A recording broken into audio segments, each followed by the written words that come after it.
राधे राधे मित्रों, आज मैं जो कहानी आप सभी के लिए लेकर आया हूँ, यह कहानी भी पंचतंत्र की है जिसकी रचना विष्णु शर्मा जी ने की थी। और यह पंचतंत्र की दूसरी कहानी है जो आपस की फूट से हमें एक शिक्षा देती है। पंचतंत्र की हर कहानी हमें कोई ना कोई शिक्षा देती है। हमें अपने बच्चों को पंचतंत्र की कहानियाँ ज़रूर सुनानी चाहिए ताकि आगामी जीवन में वो इस कहानियों से सीख ले सकें। कहानियाँ बहुत छोटी छोटी हैं, लेकिन छोटी होने के बाद भी ये बहुत ही शिक्षा से भरी हुई है। प्राचीन समय में एक विचित्र पक्षी रहता था। उसका धड़ एक ही था परंतु सिर दो थे। नाम था उसका भारुड। एक शरीर होने के बावजूद उसके शरीर में एकता नहीं थी और न ही एक ही तालमेल। वे एक दूसरे से बैर रखते थे। हर जीव सोचने समझाने का काम दिमाग से करता है और दिमाग होता है। सिर में दो सिर होने के कारण भारुड के दिमाग भी दो थे, जिनमें से एक पूर्व जाने की सोचता तो दूसरा पश्चिमी। फल यह होता कि टांगे एक कदम पूर्व की ओर चलती तो एक अगला कदम पश्चिमी की ओर। भारुड स्वयं को वही खड़ा पाता। भारुड का जीवन बस दो सिर के बीच रस्साकसी बनकर रह गया था। एक दिन भारुड भोजन की तलाश में नदी तट पर घूम रहा था कि एक सिर को नीचे गिरा हुआ एक फल नजर आया।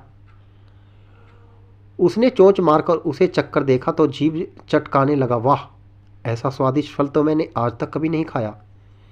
भगवान ने दुनिया में क्या क्या चीज़ बनाई है।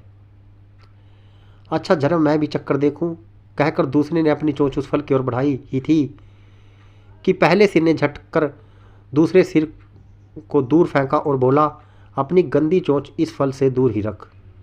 यह फल मैंने पाया और मैं ही इसे खाऊंगा।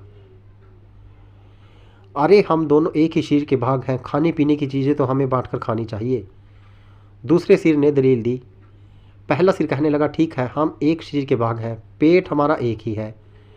मैं इस फल को खाऊंगा तो वह भी पेट में ही तो जाएगा और पेट तेरा भी है। दूसरा सिर बोला, खाने का मतलब केवल पेट भरना ही नहीं होता भाई, जीभ का स्वाद भी तो कोई चीज़ है।